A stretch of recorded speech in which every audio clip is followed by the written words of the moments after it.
قرآن بخشنے کا طریقہ کیا ہے؟ قرآن مجید بخشنے کا صحیح طریقہ کیا ہے؟ کہتے ہیں کہ پہلے الحمد شریف پڑھے گا، پھر حمد و ثنا کرے گا، پھر تینوں قل پڑھے، پھر اس کے یہ کہے کہ اس کا ثواب ہمارے نبی صلی اللہ علیہ وسلم کو اور اس کے بعد حضرت آدم سے لے کر قیامت تک آنے والے تمام انسانوں کو پہنچائے، پھر آخر میں جس کے لیے قرآن پڑھا گیا اس کا نام لے کر بخش دے۔ کیا یہ طریقہ صحیح ہے؟ آفرین انڈیا سے۔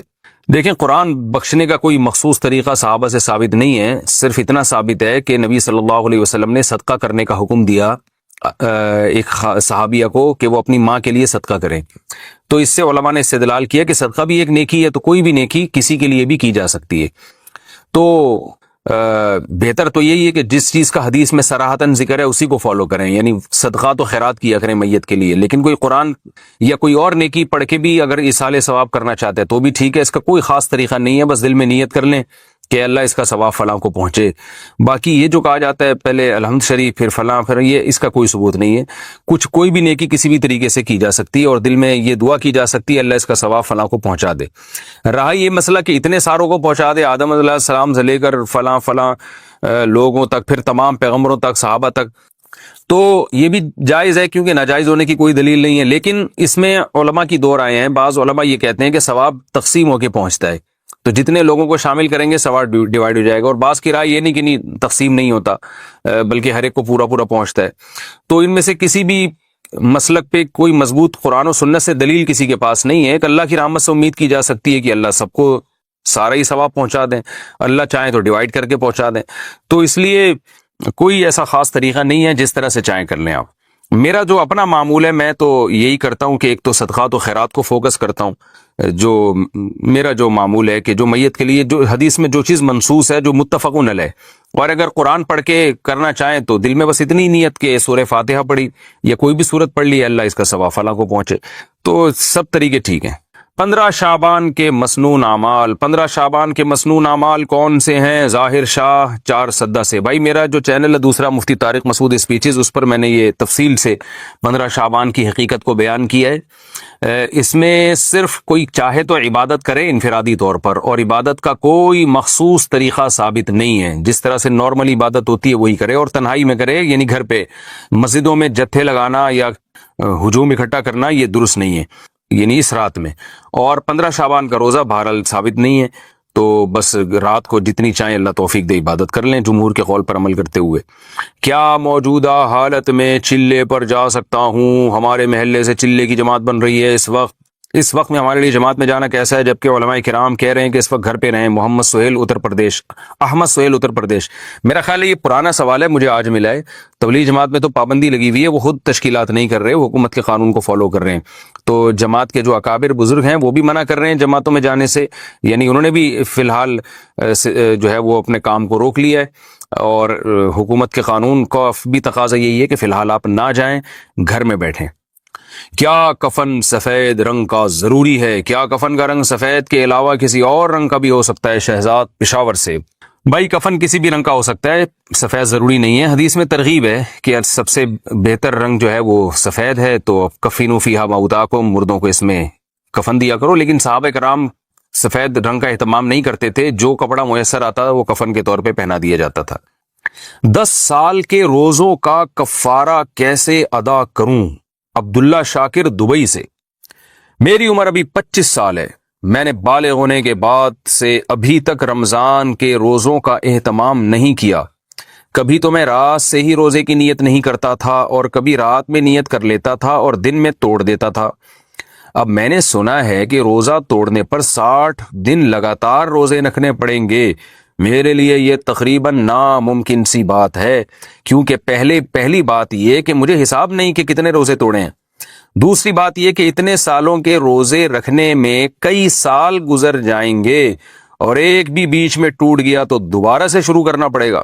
اس بارے میں میری رہنمائی فرمائیں کہ میں کیا کر سکتا ہوں کہ اس گناہ سے بھی بچ جاؤں اور کفارہ بھی ادا ہو جائے۔ بھائی عبداللہ شاکر صاحب، بس اب توبہ کریں۔ پہلے تو 2 رکعت پڑھ کے اللہ سے گڑ گڑا کہ آپ نے رمضان کا روزہ چھوڑا بھی اور توڑا بھی، بہت بڑا گناہ ہے چھوڑنا بھی اور توڑنا بھی۔ اللہ سے گڑ گڑا کے توبہ کریں، اللہ غفور رحیم ہے، معاف کرنے والا ہے، اور آئندہ کے لیے پختہ عزم کریں، اب زندگی میں کبھی نہ تو رمضان کا روزہ چھوڑیں گے اور نہ توڑیں گے۔ اس توبہ کا فائدہ یہ ہوگا کہ پچھلے سارے گناہ اللہ آپ کے معاف کر دے گا انشاءاللہ۔ باقی رہا مسئلہ قضا اور کفارے کا، تو جو روزے چھوڑے ہیں اندازہ لگا لیں کتنے چھوڑے ہیں، وہ تمام روزوں کا ایک لمسم اندازہ یہ لگایا جا سکتا ہے۔ آپ کی عمر 25 سال ہے تو ظاہر ہے بہت زیادہ تو 14 سال میں بالغ ہو گئے ہوں گے، تو 11 سال یہ بنتے ہیں، تو 11 کو 30 سے ضرب دیں، ٹھیک ہے نا، 33 11 کو جب آپ نے 30 سے ضرب دیا تو 330 ہو گئے، تو 330 روزے سارے رمضان کے، تو اس میں کچھ رکھے بھی ہوں گے، تو ایک لمسم اندازہ لگا کے کہ کتنے روزے آپ نے چھوڑے ہیں، تو جو چھوڑے ہیں ان کی قضا کر لیں۔ تو ایک دم سے قضا کرنا ضروری نہیں ہے، تھوڑے تھوڑے کر کے رکھ لیں، سردیوں میں رکھ لیا کریں تاکہ جلدی سے یہ قضا ختم ہو۔ اور جو توڑے ہیں تو وہ ان کا کفارہ لازم ہے، کیونکہ بالغ ہونے کے بعد اگر رمضان کا روزہ آپ توڑ دیں تو کفارہ ادا کرنا پڑے گا، لیکن توڑنے میں دو طرح سے اگر توڑا جائے تو پھر کفارہ ادا ہوتا ہے۔ اگر آپ میرڈ ہیں، وائف سے آپ نے بیوی سے روزے کے دوران ہم بستری کر لی، جمع کر لیا، تو بھی روزہ ٹوٹ گیا اور اس کا بھی کفارہ ہے، یا آپ نے جان بوجھ کر کھانا کھا لیا تو بھی روزہ ٹوٹ جائے گا اور اس کا بھی کفارہ ہے۔ اس کے علاوہ کسی اور طریقے سے اگر روزہ توڑا ہے، مسئلہ تھوڑا حیا کے خلاف ہے، بعض دفعہ وہ لوگ اپنی ہاتھ سے اپنی خواہش پوری کرتے ہیں نوجوان، تو اس سے روزے کے دوران اگر کسی نے یہ عمل کیا ہے تو روزہ ٹوٹ تو جاتا ہے مگر اس سے کفارہ لازم نہیں ہوتا۔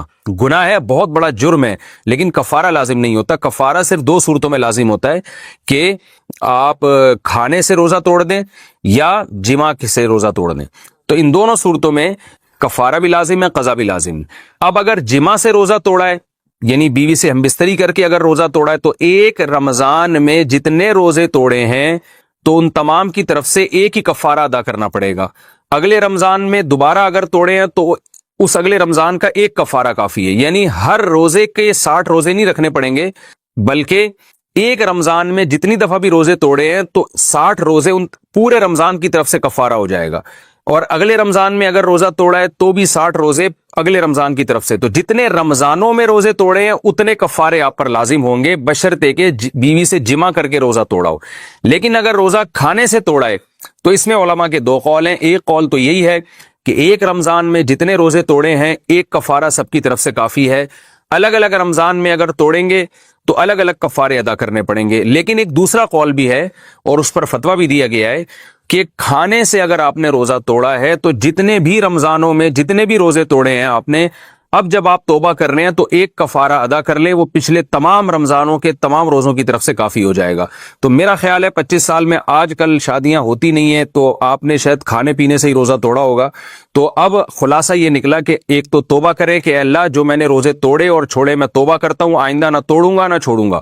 اور پھر آپ نے کیا کرنا ہے کہ 60 روزے رکھ لیں، یہ 60 روزے پچھلے تمام جتنے بھی آپ نے روزے توڑے ہیں کھا پی کر، وہ تمام روزوں کی طرف سے یہ 60 روزے آپ کے کفارے کے ہو جائیں گے، مزید کفارہ ادا نہیں کرنا پڑے گا۔ تو 60 روزے آپ رکھ لیں، اللہ آپ کی مدد فرمائے اور آپ کو توبہ پر قائم رہنے کی توفیق عطا فرمائے، اور جو ہے آئندہ رمضان کی اہمیت اور رمضان کی جو ہے نا روزے کی اہمیت کو سمجھنے کی توفیق عطا فرمائے۔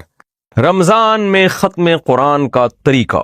رمضان میں قرآن پاک ختم کرنے کا مسنون طریقہ کیا ہے؟ یعنی پورے مہینے میں ختم کرنا مسنون ہے یا پورے مہینے میں چاہے 10 دن یا 20 دن میں ختم کر لیا جائے؟ عبداللہ ہاشمی گجرات سے افضل اور سنت کے زیادہ قریب یہ ہے کہ پورے مہینے میں ڈیوائیڈ کیا جائے، کیونکہ نبی صلی اللہ علیہ وسلم کی سنت یہ ہے کہ رمضان میں عبادت آپ بڑھاتے چلے جاتے تھے جیسے جیسے رمضان گزرتا تھا، آخری عشرے میں تو اور عبادت۔ لوگ کیا کرتے ہیں 10 دن میں تو پورا قرآن ختم کر لیا، پھر چھوٹی چھوٹی تراویاں پڑھ رہے ہیں۔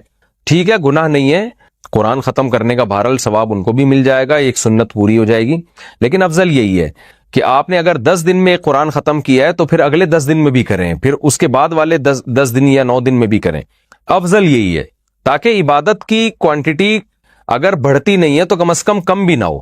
اور اگر آپ نہیں یہ کر سکتے تو پھر 29 دنوں پہ قرآن پورا ڈیوائیڈ کر دیں آپ، تاکہ کنٹینیو ایک جو ہے نا تلاوت کا آپ کا معمول رہے۔